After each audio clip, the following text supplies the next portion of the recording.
Bonjour, bienvenue dans Curieux par nature, le balado qui répond à vos questions sur les sciences naturelles. Je m'appelle Clémentine, je suis vulgarisatrice scientifique à la maison Léon Provencher.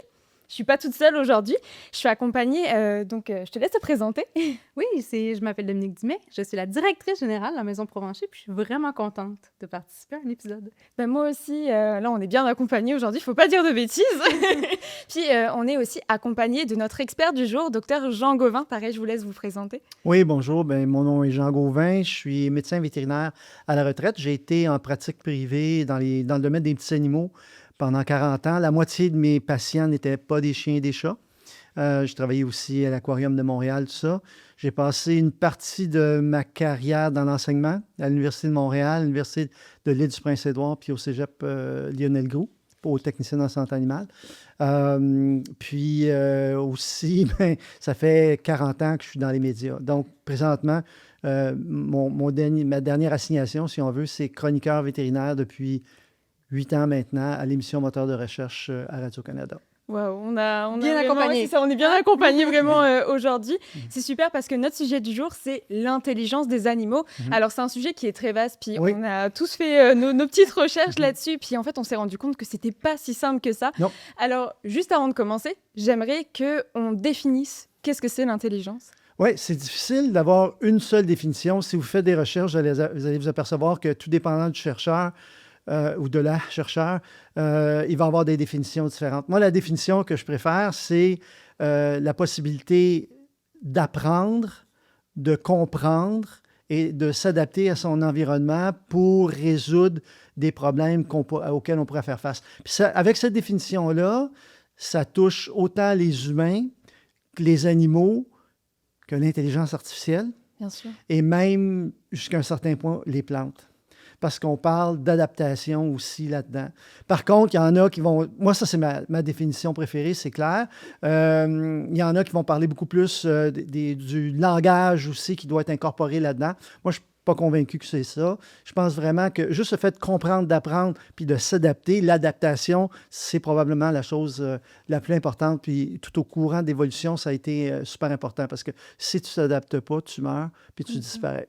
Donc, c'est aussi une question d'adaptation. Donc, les plantes, en quelque sorte, il y a aussi un synonyme d'intelligence, on pourrait dire, Oui. c'est qu'elles sont capables de s'adapter. Absolument. Ok. Puis on sait même maintenant, les dernières recherches démontrent, pas nécessairement hors de tout doute, parce qu'il y a encore des doutes là-dessus, mais qu'il y a même de la communication entre les arbres, par exemple, via leur système Bien racinaire, sûr.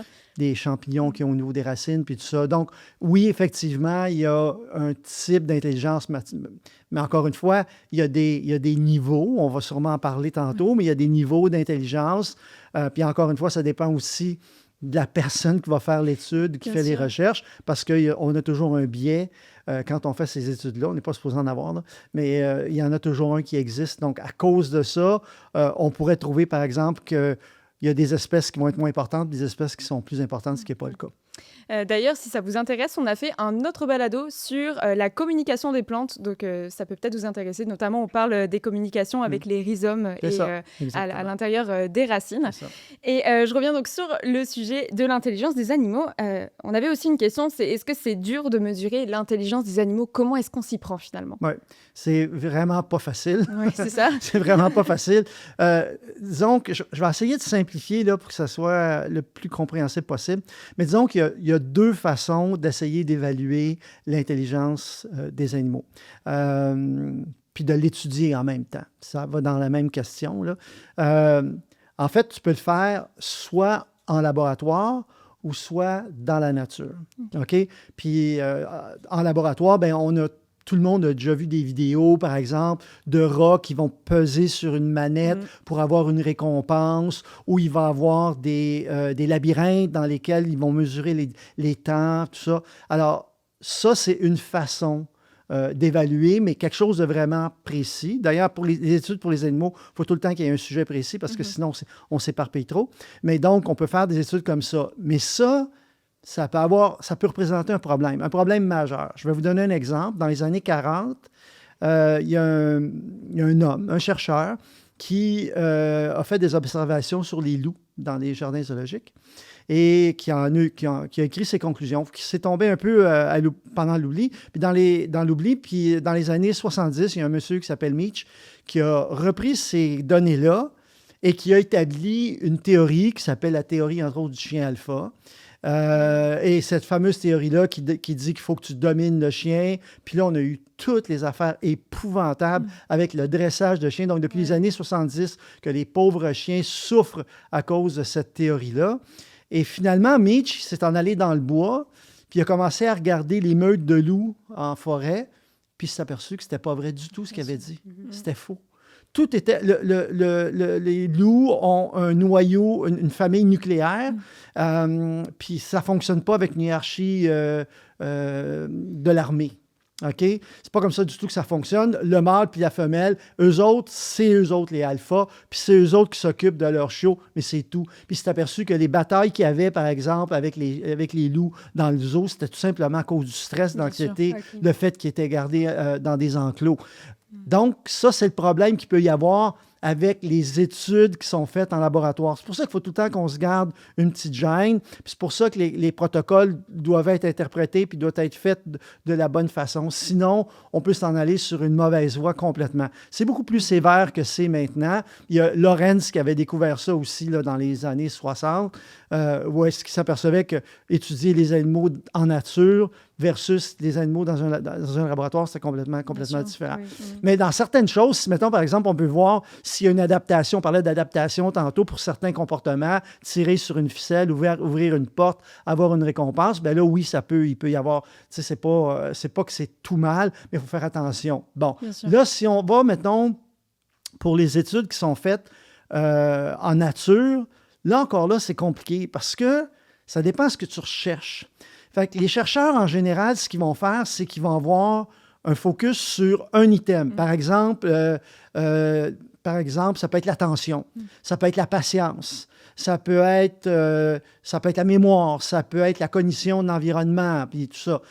Là, s'ils s'accordent à étudier une seule chose, là, c'est complètement différent. Puis là, ils peuvent voir à ce moment-là que, par exemple, des mésanges vont être capables de retrouver leurs graines des saisons plus tard, même s'il y a eu de la neige, et ainsi de suite. Mais on ne peut pas comparer à ce moment-là, par exemple, où ils vont faire ça avec des éléphants. Ils ont fait ça avec les bonobos beaucoup. Oui, Jane Goodall l'a fait pendant des années.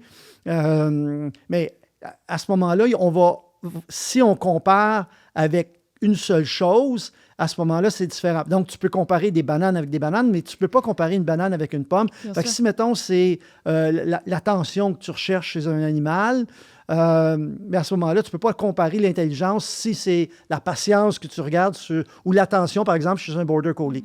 Que maintenant, on sait que c'est génétique. Comprenez-vous? Fait que ça, c'est vraiment, vraiment important.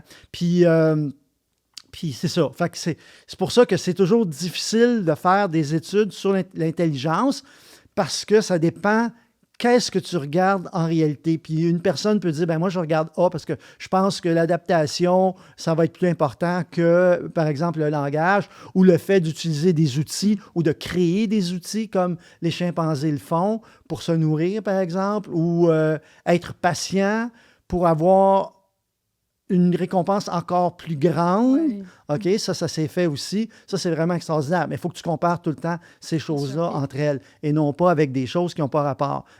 Puis les autres études, ça ne veut pas dire que les autres études ne sont pas bonnes, mais ça veut dire qu'il faut que tu compares quand même les points de recherche de la même façon pour tout le monde. Puis c'est difficile de quantifier, donc de mettre un chiffre sur l'intelligence. On l'a essayé. Bon. Les humains ont essayé avec les fameux tests de quotient intellectuel.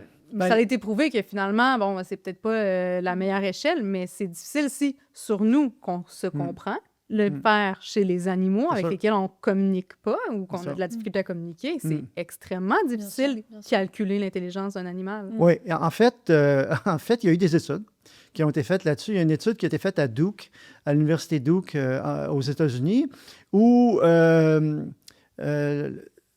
des chercheurs ont analysé 560 animaux, 36 espèces différentes. Puis, eux autres, c'était sur un point particulier, donc sur l'attention, si je me souviens bien. Et puis, leur conclusion a été que plus le cerveau était gros, plus l'animal avait des chances d'avoir une meilleure attention, par exemple, des choses comme ça. Et pas par rapport à son poids ou par rapport à sa taille. C'était la grosseur du cerveau, en point à la ligne. Moi, j'ai des doutes là-dessus. Oui. J'ai des gros doutes là-dessus parce que, entre autres, des études ont été faites chez les chimpanzés, chez les mammifères marins, les dauphins, les orques, entre autres, chez les perroquets, entre autres, les corvidés, hein, les corneilles puis les corbeaux. Ça a été fait aussi même chez les serpents, chez les poulpes, chez les pieuvres, tout ça. Puis, je m'excuse, mais les corbeaux nous ont démontré une intelligence hors du commun, avec un cerveau qui est gros comme ça. Oui, bien sûr. Donc, c'est pour ça que moi, cette étude-là, j'ai comme des doutes. Mais ils ont quand même essayé, les scientifiques en général, il y a des gars comme Stanley Coren aussi à UBC, en Colombie-Britannique, qui essayent de faire des... Il y a pour les chiens aussi, puis après ça, il y a la fameuse question à 100 000 là, comme, c'est comme Canadien nordique, ben c'est qui est le plus intelligent, c'est le chien ou le chat? Ça, je vais vous garder ça pour la fin. Oui, là. OK, on va en parler tantôt. Mais c'est ça, donc, c'est sûr que toutes ces études-là nous ont... Il y a comme, comment je pourrais dire, un dénominateur commun, puis on pense que la plupart des chercheurs croient que les chimpanzés, par exemple, particulièrement les bonobos, ont une intelligence supérieure aux autres. Les dauphins, les orques, même chose. Après ça, on tombe oiseaux, encore perroquets, les perroquets, les corvidés. Après ça, les rats aussi qui sont capables de vivre en société, tout ça. Puis moi, j'ai un bon exemple à vous donner. J'avais un de mes patients qui était un perroquet gris d'Afrique. Et puis, on faisait de la pension d'oiseaux chez nous. Il n'y a personne qui faisait ça à Montréal. Fait que donc, on avait des oiseaux. On avait souvent des perroquets gris. Puis les perroquets gris, ce qui est particulier, sont vraiment super intelligents. Là. Puis, ce qui est particulier aussi, c'est qu'ils ont une voix fantastique. Bien sûr. En fait, une voix, oui, on va dire une voix. Ils imitent des sons. Naturellement, ils ne parlent pas, là, mais... puis, je me souviens, moi, j'arrivais tout le temps très, très tôt à la clinique pour pouvoir regarder mes résultats de laboratoire de la veille, analyser mes dossiers, voir ce que j'étais pour faire dans la journée, planifier ma journée, ainsi de suite. Puis, donc, il faisait relativement noir. Je n'allumais pas toutes les lumières Mais sauf que j'avais mon bureau où est-ce qu'était mon ordinateur. Puis là, je commençais à taper, puis tout ça. Puis le perroquet, dès qu'il m'entendait, il faisait pip, pip, pip, pip, pip, pip, pip, pip, pip. Parce que chez lui, quand le réveil du client sonnait, le monsieur enlevait la couverture sur la cage, puis la journée commençait. Fait que là, ce qu'il me disait, c'est enlève la couverture. OK? Donc là, ça, pour moi, c'est une marque d'intelligence. Oui. Là, il avait appris, on parlait tantôt d'apprendre, de comprendre, de s'adapter. Ben, c'est exactement ça qu'il faisait. Il avait appris que puis il n'y avait pas nécessairement une récompense comme une gâterie, mais on enlevait la couverture. Fait que ça démontre que ces animaux-là étaient vraiment particulièrement intelligents. Donc, si je comprends bien, en fait, comment est-ce qu'on déduit l'intelligence d'un animal? Ça dépend vraiment des études, en fait. Il y a plus des études qui sont faites en nature, il y en a qui sont faites en captivité. Ouais. Et puis, forcément, les résultats de ces études-là divergent, sont vraiment différents. Donc, on est encore peut-être aux prémices un petit peu de l'intelligence animale. On ne sait pas encore tout, peut-être aussi. Oh, c'est sûr qu'on ne connaît pas tout, c'est sûr. Mais comme je vous le disais tantôt en intro, en fait, quelqu'un qui va faire une étude en laboratoire, par exemple, ou avec des chiens. Puis quand je parle de laboratoire, là, c'est pas péjoratif. Il y a des expériences. Je viens d'écrire un livre sur les émotions animales. Puis il y a plein d'expériences qui ont été faites, entre autres avec des chiens puis c'est avec leurs propriétaires, puis ils font ça dans un environnement super ludique. Là, c'est pas un problème. Mais sauf que en général, ce qu'on va rechercher quand on fait ce genre d'expérience-là, comme pour savoir si un chien est capable de mentir, par exemple, pour savoir si un chien peut être jaloux, des trucs comme ça va être un environnement qui est complètement différent de celui qu'on va être en nature. Quand Jane Goodall regardait ses chimpanzés, elle ne regardait pas la même chose que nous autres. Mais tu sais, quand elle a vu il était capable de prendre des brindilles puis les mettre dans les termitières, puis il sortait... Ça, c'est vraiment fou. Parce que là, ils s'apercevaient que, OK, là, en plus, ils sont capables de créer un outil, de faire des branches pour aller nous se nourrir. Mais ils ne font pas ça nécessairement dans un laboratoire interne, comprenez-vous, à l'intérieur. Mais c'est vraiment super intéressant parce que là, en plus, on a plein d'études différentes. Alors, ça nous permet d'en savoir un petit peu plus sur où est-ce qu'on en est dans les études. Il y avait une question d'un ami qui nous demandait est-ce que l'humain est l'animal le plus intelligent? Ça, c'est vraiment une question philosophique. Oui, c'est ça. Parce que je serais porté à croire que non. Ouais. Tu sais, on est en train de se détruire. On est en train de détruire la planète, comme dans l'émission Dans une galaxie près de chez vous, quand elle disait 2 milliards de tatas qui sont en train de détruire la planète. C'est ça. Moi, je ne suis pas vraiment convaincu. C'est difficile à dire, mais encore une fois, ça va dépendre qu'est-ce qu'on juge. C'est sûr que quand tu entends parler des gens comme Stephen Hawking ou Hubert Reeves, c'est sûr et certain, tu te dis, OK, là, ces gens-là sont vraiment, vraiment intelligents. Puis on ne peut pas comparer ça avec l'intelligence de même Chaser, le chien qui connaissait 1500 mots.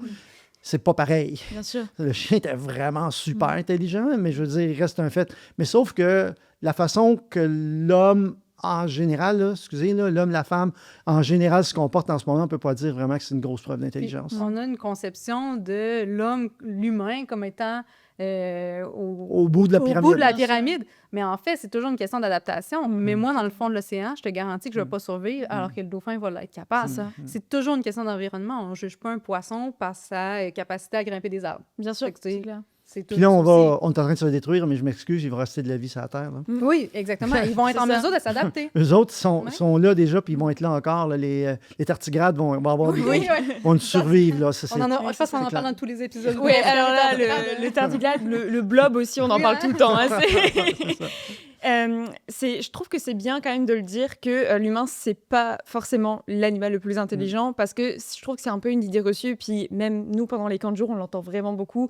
Notamment, on a fait une expérience avec les enfants sur la rapidité à faire un test. Donc, en fait, c'était comme il y avait des boutons, puis en fait, les boutons s'allumaient, puis il fallait qu'ils appuient le plus vite possible. Et en fait, le chimpanzé fait ça vraiment très, très rapidement. Je crois que c'est une trentaine de millisecondes. Il y avait un bonobo qui s'appelait Kenzo qui a fait qui a fait des records, là, naturellement, qui était capable de communiquer vraiment avec ces gens uniquement en pesant sur des boutons. Puis, on a mis les enfants sur le même test. Oui. En fait, que le chimpanzé.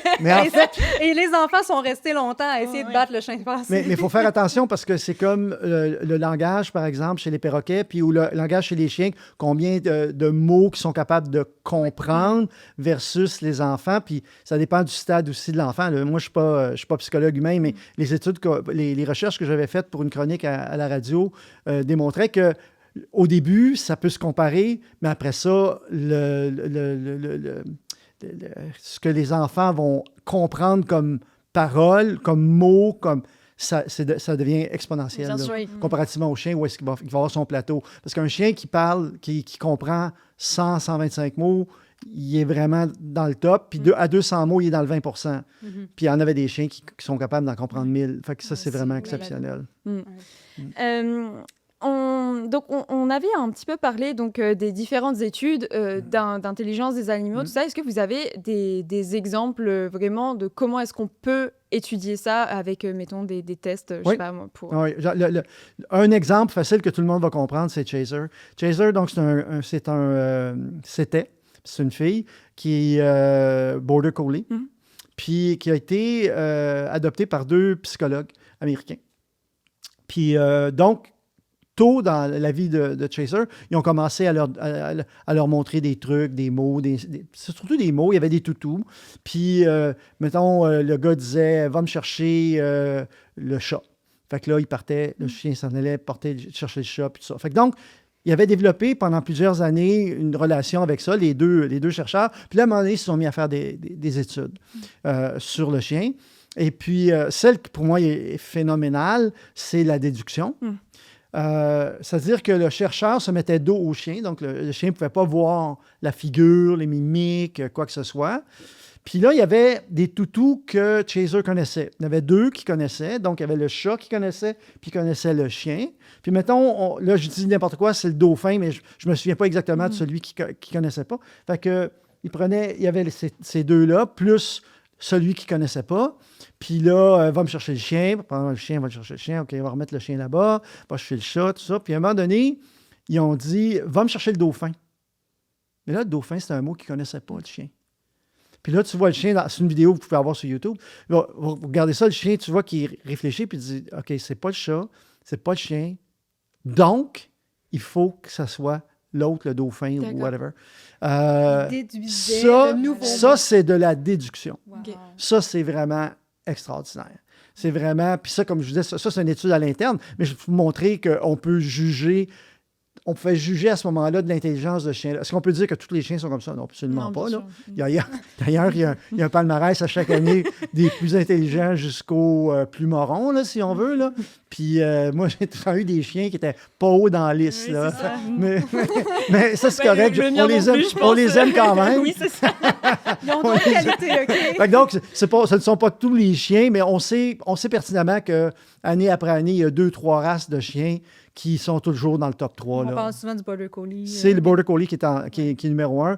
Après ça, tu as souvent le caniche qui va arriver en deuxième, berger allemand aussi, puis les labs aussi. Mais... Souvent des chiens de métier. Oui, c'est ça, des chiens de travail. Tu sais, des chiens le Border Collie qui est utilisé. Les chiens de travail. Ouais. Chiens de travail, effectivement. Il y a des chiens de chasse aussi, mais théoriquement, le caniche, c'est un chien, ça dépend de la grosseur du caniche que tu as. Au départ, c'est un chien d'eau, donc c'est un chien pour les canards en Allemagne à l'époque.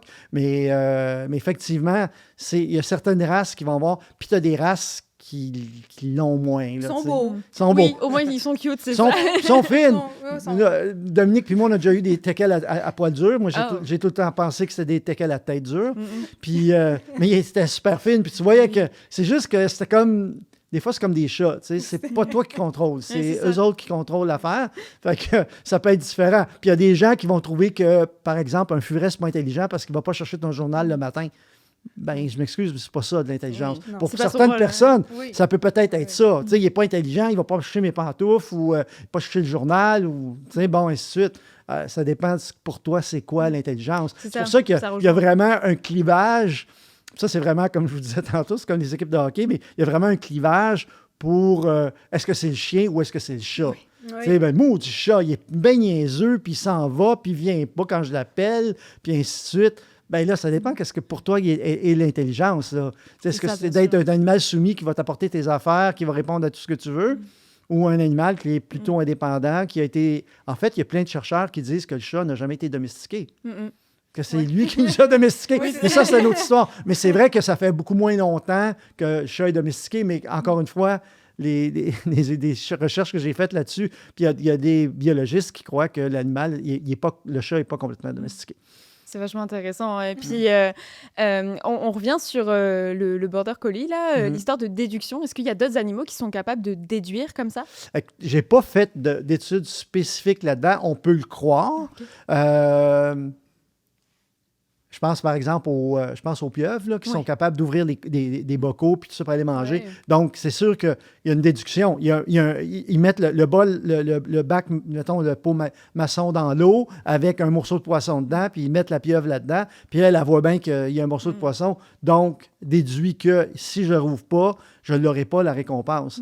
Fait que rouvre le pot. Ça, c'est quand même assez fort. Là. C'est vraiment fort. Il y a aussi...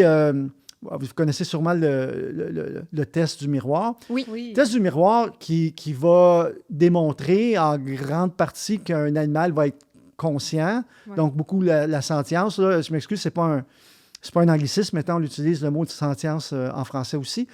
Donc, qui est capable de sentiment, puis qui est capable de conscience de soi.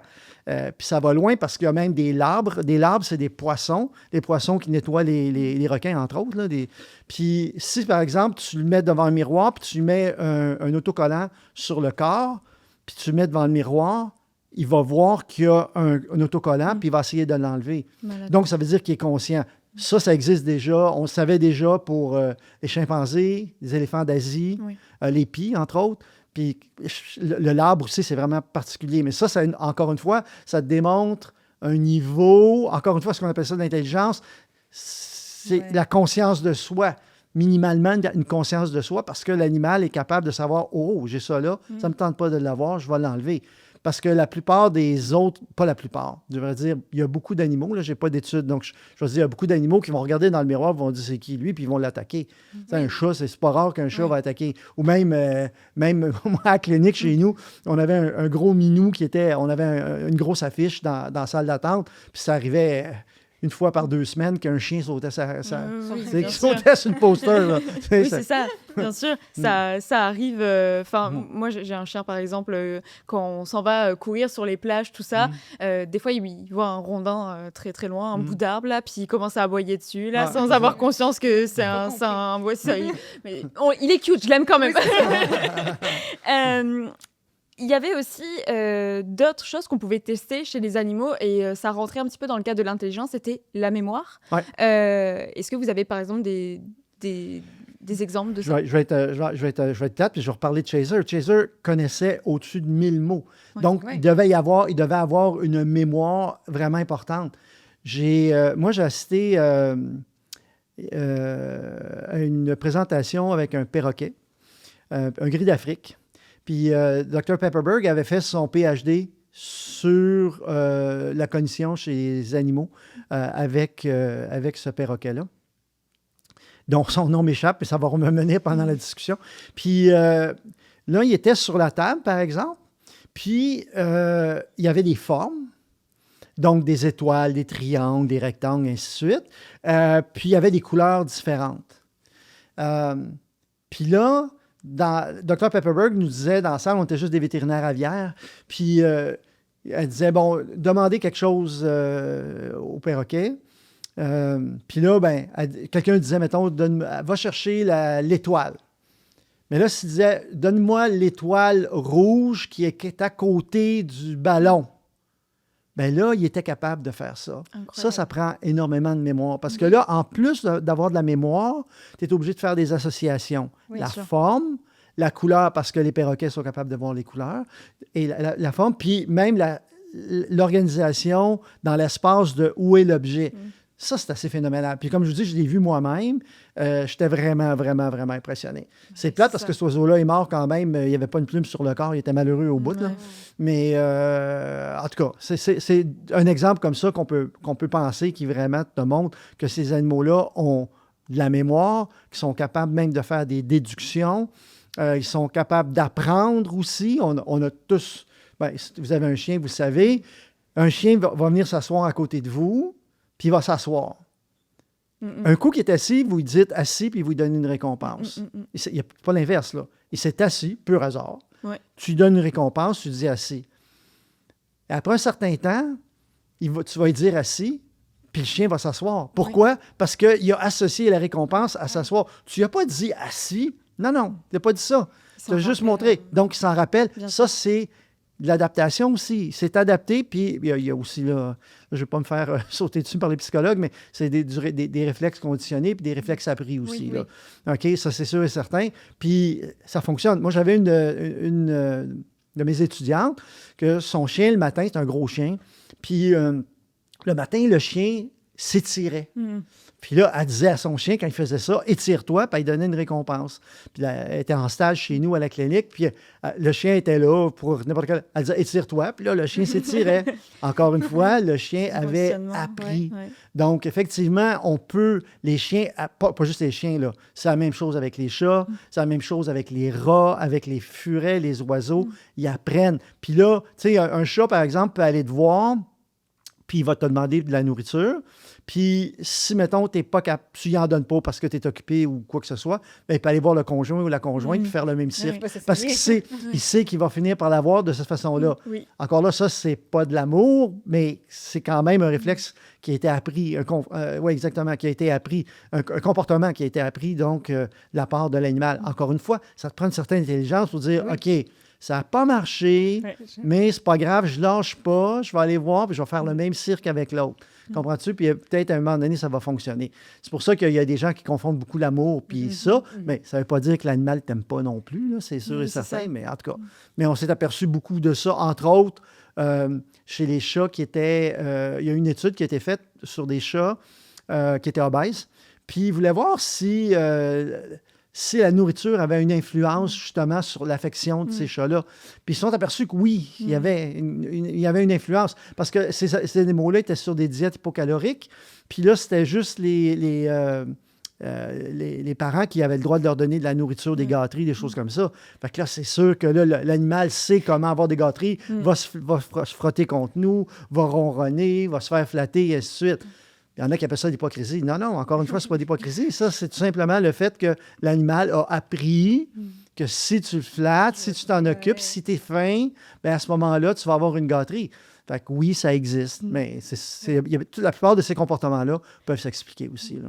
J'ai un exemple de ça, là. Enfin, mon chien, quand il est comme 7h, 8h du soir, c'est le moment pour elle de manger. Okay. Ce qu'elle fait, en fait, c'est qu'elle se met derrière le rideau, puis elle laisse juste dépasser son petit museau du rideau, et elle nous regarde comme ça en attendant qu'on lui dise à manger, parce qu'elle a remarqué qu'on lui donnait de l'attention quand elle faisait ça, et donc qu'on allait lui donner à manger. Donc là, ça montre encore que c'est de l'adaptation, que c'est du conditionnement. La compréhension de la situation. Donc, ils ont appris que s'ils faisaient tel comportement, il y avait une récompense X. Mais là, c'est pour moi, c'est pas de l'intelligence, je ne sais pas ce que c'est. Là. Non, c'est ça. C'est clair, là. C'est clair. Puis c'est pas tous les animaux non plus qui ont ce pouvoir-là, parce que c'est pas tous les animaux non plus qui ont un système nerveux central puis qui ont un cerveau, là.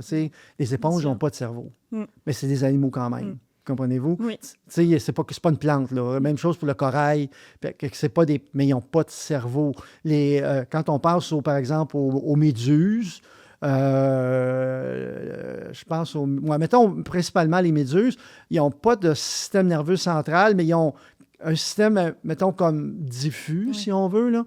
Je vais vous expliquer pourquoi c'est important, ça, après. Puis après ça, tu as des animaux comme les étoiles de mer qui, elles, ont pas de système nerveux central, mais qui ont un système nerveux qui est différé, si on veut. Fait que, la raison pour laquelle je vous parle de ça, c'est parce que, particulièrement pour les personnes qui sont véganes, c'est vraiment important de ne pas manger un animal qui pourrait avoir de la souffrance, puis ainsi de suite. Or, si tu n'as pas de système nerveux central, la plupart des chercheurs pensent qu'ils n'ont pas de douleur. C'est pour ça que les bivalves, par exemple, moi, j'ai des amis qui sont véganes, puis qui vont manger quand même des moules, parce qu'il n'y a pas de système nerveux central. Les bivalves, on parle des moules, des huîtres. Oui, exact. C'est ça, fait que tu peux... Donc, c'est ça, comparativement, par exemple, à une pieuvre qui a quand même un gros cerveau. Oui, mais c'est un système nerveux quand même dans les tentacules. Mais tu as un système nerveux central. Oui. Tu as vraiment un système nerveux central, puis tout le... Oui, c'est incroyable, c'est un animal qui est fabuleux, mais je veux dire, c'est super intelligent, là. Oui. Quelqu'un ne peut pas penser que... Tu penses que cet animal-là a un cerveau? Oui, il a un cerveau, puis assez impressionnant à part ça, là, effectivement.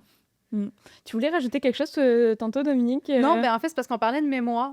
Et on a toujours l'expression d'avoir une mémoire d'éléphant, mais ça a été prouvé. Puis justement, on parle d'apprentissage et tout, mais chez les éléphants, ça se passe quand même de génération en génération, le savoir. Et il y a des animaux, il y a des éléphants qui sont capables de retrouver un point d'eau 30 ans plus tard. Incroyable. J'ai de la difficulté à me souvenir, ma voiture est stationnée dans un stationnement, mais les éléphants, 30 ans plus tard, un point d'eau, c'est impressionnant. C'est malade. Mais il y a beaucoup d'exemples comme ça, je pense, dans la nature. Puis en fait, ce qui est pour moi relativement nouveau, c'est qu'on parle de plus en plus de la mémoire génétique. Oui. Ça, c'est vraiment flyé, là. C'est vraiment flyé. Puis ils ont fait des études sur des populations de corneilles qui avaient été apeurées par des gens, là, c'est expérimental, là, mais c'était à l'extérieur, mais qui se faisaient faire peur par des gens dans un certain environnement. Puis là, ces corneilles-là ont eu des bébés, puis ils n'étaient même pas en contact avec les gens qui avaient fait peur. Donc, c'est pas les parents qui leur montraient qu'ils devaient avoir peur. Puis à un moment donné, ces corneilles-là ont vieilli. Puis là, à un moment donné, sont apparus les gens qui avaient fait peur à leurs parents ou leurs grands-parents, puis qui avaient les mêmes réflexes, puis les mêmes que leurs parents et leurs grands-parents. Ça, c'est incroyable. Les apprentissages se transmettent dans la génétique. Oui, c'est ça. Okay. Mais ça, on ne croyait pas à ça avant. Wow. OK, on pensait vraiment que c'était génétique ou héréditaire, mais qu'on puisse passer, par exemple,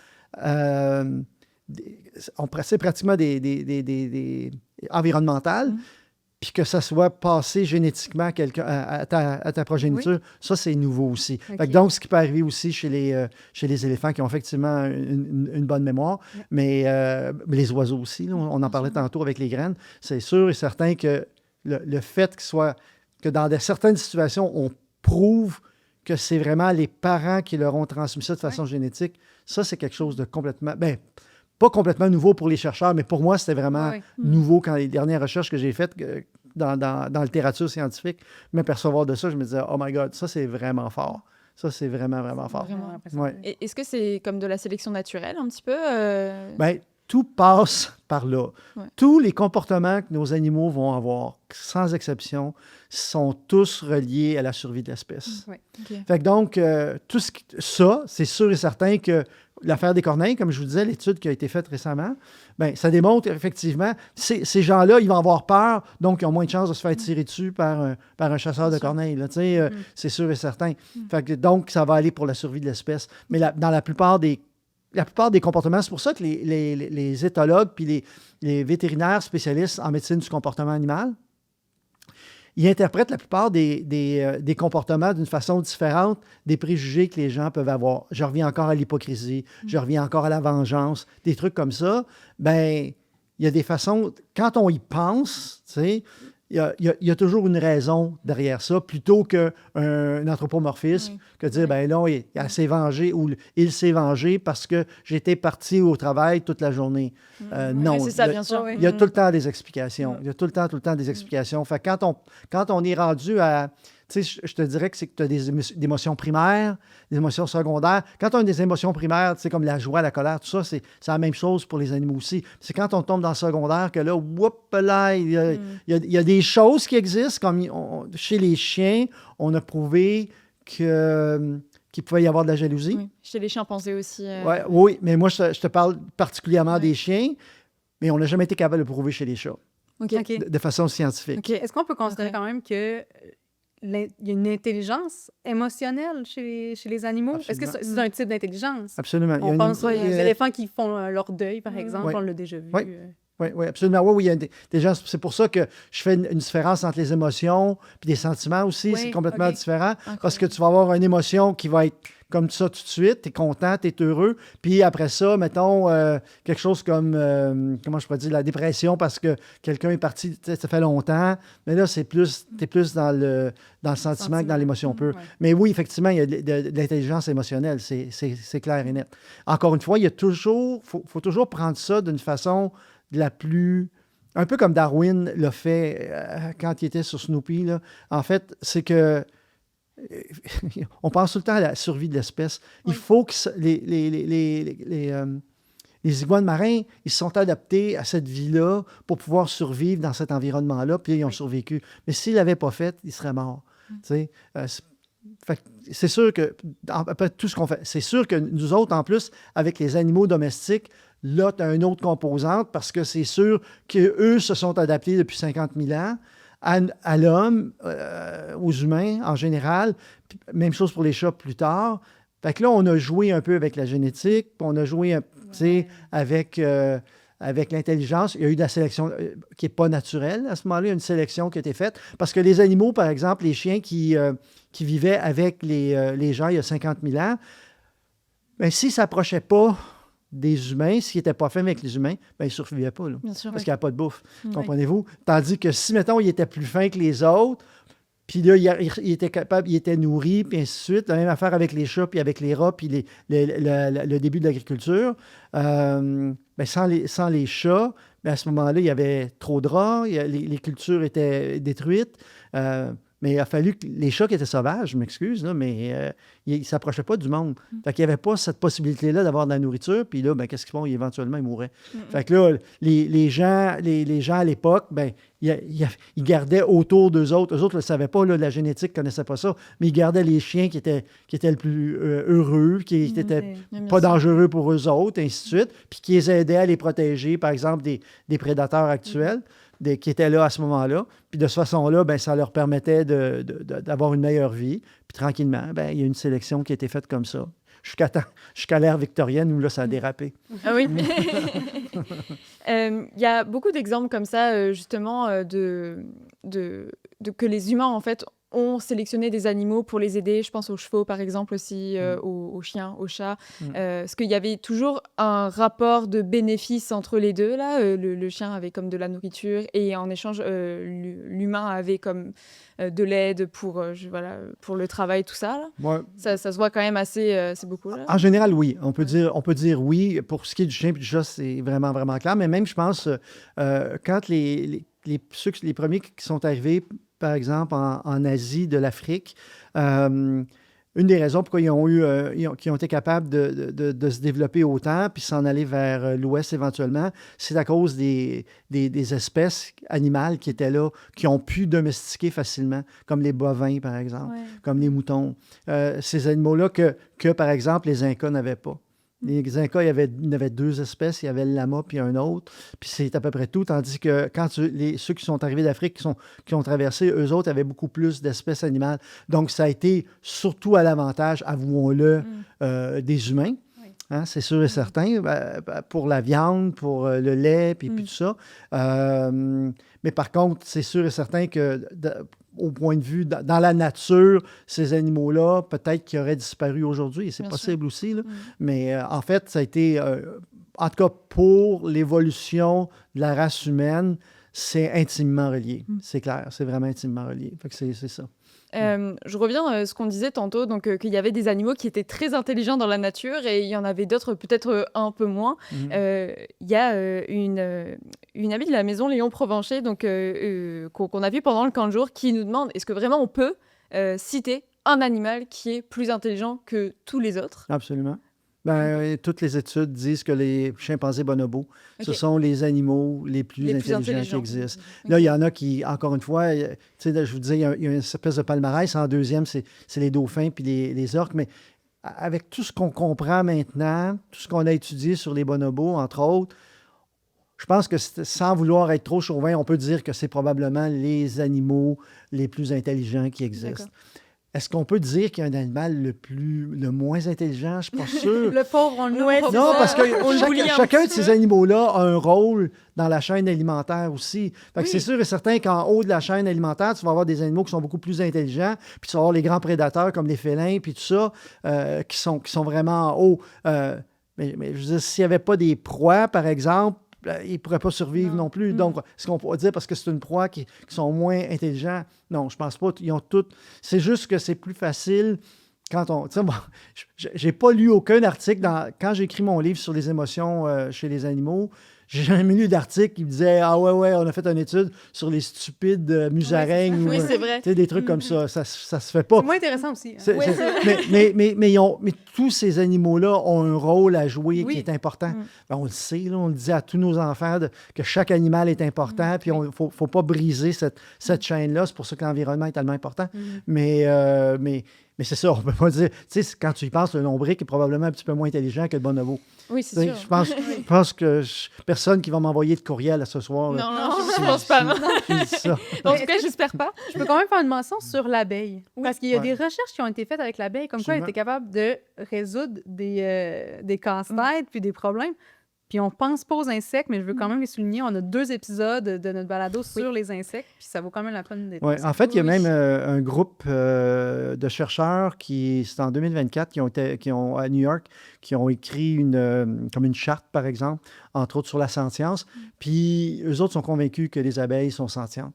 Donc, qui ont des émotions, ils sont capables, premièrement, ils vivent en colonie, en société. Déjà là, ça, c'est un signe quand même d'intelligence, comme les rats, par exemple, puis comme les loups. Fait que, effectivement, c'est surprenant. C'est des choses qu'on ne savait pas avant, encore une fois, mais que maintenant, de plus en plus, particulièrement pour les abeilles, on sait que c'est des êtres qui sont sentients.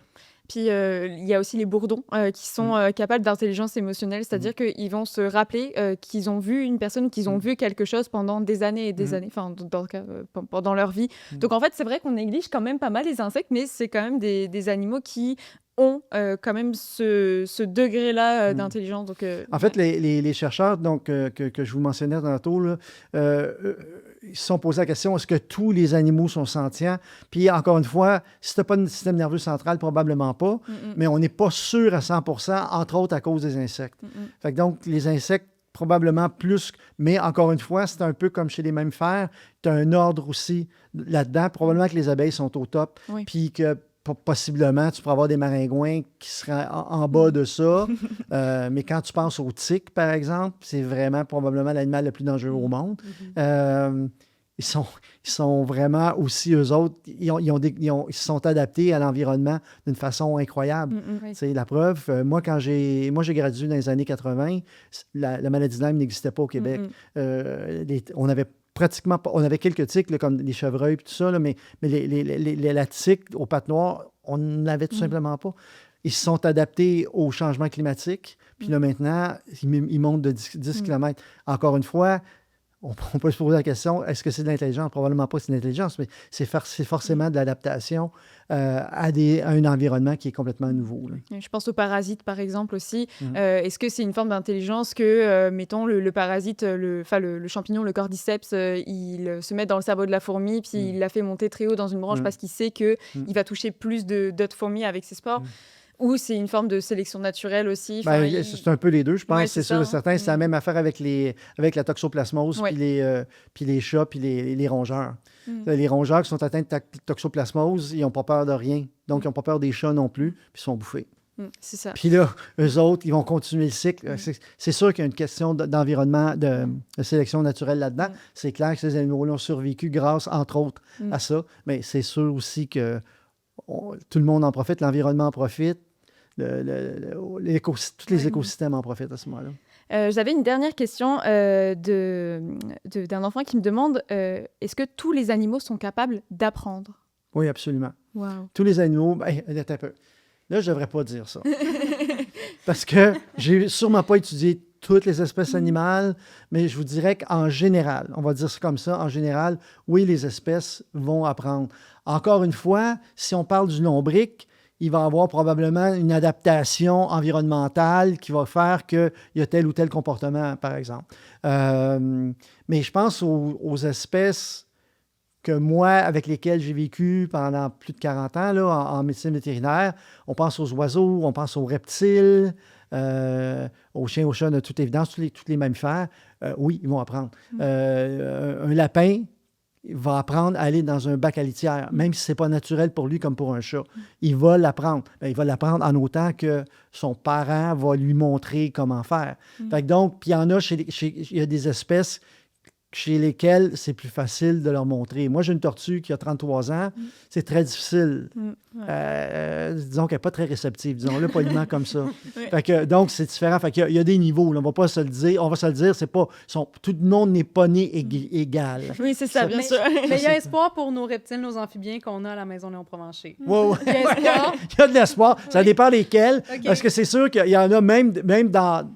Je n'ai jamais dit à personne parce que je ne voulais pas faire de jaloux puis faire de la peine à personne, mais même dans les reptiles, il y a des différences. Une différence entre un iguane vert, par exemple, que je ne recommande pas à personne, mais une différence entre un iguane vert puis, mettons que je donnerais un serpent, une couleuvre à gouttelettes. C'est sûr que les comportements... L'iguane vert va apprendre beaucoup plus facilement qu'un serpent. C'est clair et net. Puis il y a des tortues aussi, comme tout particulièrement les tortues terrestres, qui sont assez affectueuses. C'est surprenant. Là. Fait que donc, tu peux avoir... Puis il y a vraiment des comportements. Moi, j'avais des tortues. Écoutez, là, je vais vous en conter une bonne encore. J'avais quelqu'un qui venait de Sherbrooke et qui avait une tortue, qui avait trouvé une chélide serpentine. Chélide serpentine, c'est une des tortues qu'on a au Québec. C'est la plus grosse tortue qu'on a au Québec. Puis la petite tortue était sortie probablement du marais, s'était ramassée sur l'autoroute, je ne sais pas trop quoi. Puis elle avait une grosse déformation au niveau de la carapace. Elle était pour mourir. Ils ont décidé de la prendre. Théoriquement, ils n'auraient pas dû faire ça, OK? Parce que tu ne vas pas prendre des animaux dans la nature. Mais ils l'ont fait. Fait qu'ils l'ont fait, puis ils l'ont élevé. Ils ont sauvé cet animal-là, puis ainsi de suite. Puis... à un moment donné, cette tortue-là était rendue grosse comme une assiette, plus grosse qu'une assiette, là, disons. Puis, ils l'ont amenée à la clinique parce qu'elle avait arrêté de manger. OK. Puis quand j'ai vu la chélide, là, ça mord, ça coupe un doigt. Là. Oui. OK, c'est vraiment toute une tortue. Ouais. Puis, quand je vois qu'ils mettent la tortue sur la table, là, je dis OK. Puis là, ils m'expliquent, je demande tout le temps des questions ouvertes, qu'est-ce qui se passe avec l'animal, et ainsi de suite. Puis là, il va falloir que j'examine, mais ça ne sera pas facile. Hein, Oui. Ils ont dit, pas de trouble, on va lui demander qu'elle ouvre la bouche. Puis là, je vous dis, là. Puis là, il parlait. Là, je ne dirais pas son nom parce que je ne veux pas. Mais il y avait un nom bien particulier. Puis elle disait, là, moi, je regardais partout dans la clinique. J'étais convaincu qu'on était à insolence d'une caméra. Puis il y avait quelqu'un qui me filmait, puis qui était pour mettre ça à la télé. Dans le temps, je faisais les 100 watts. Je ne sais pas quelle émission de télé je faisais. Puis je me disais, ça n'a pas de bon sens. Mais non.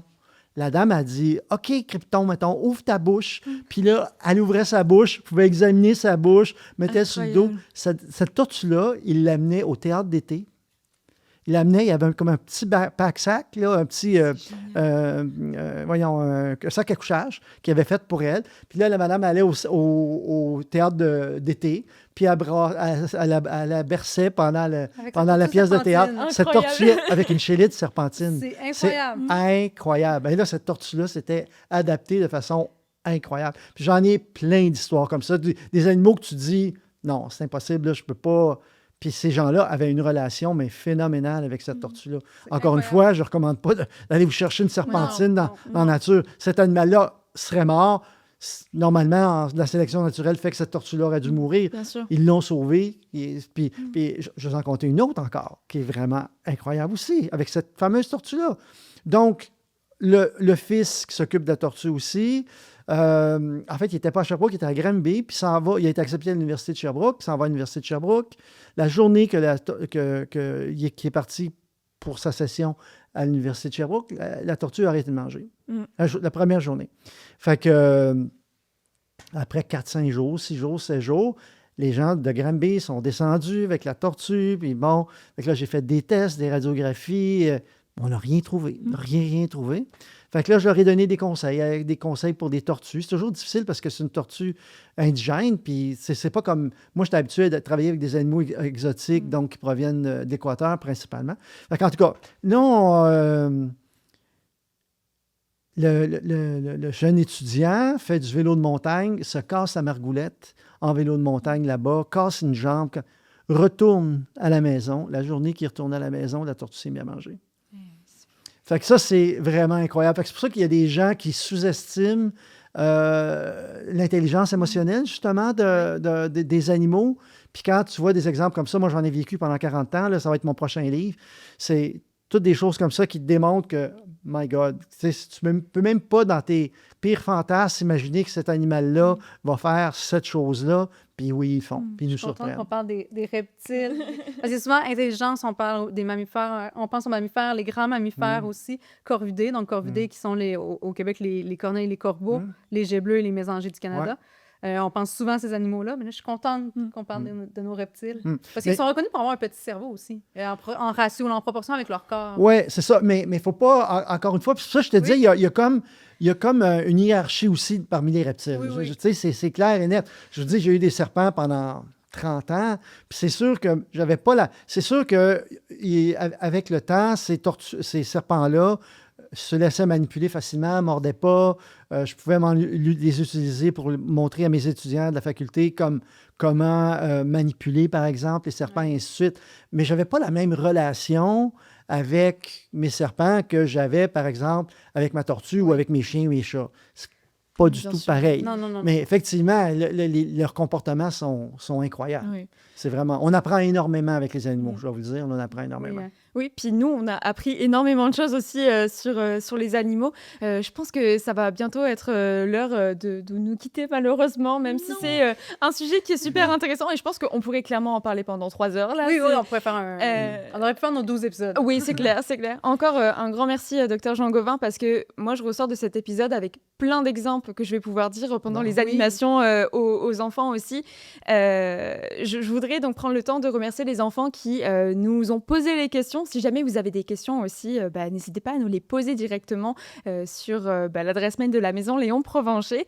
Je voudrais aussi remercier nos partenaires, donc le projet ici, donc le studio Coupé, donc qui nous permet de tourner ces épisodes. Merci beaucoup à eux. Puis ce projet ne serait pas possible sans la contribution financière de la Ville de Québec. Alors merci à eux.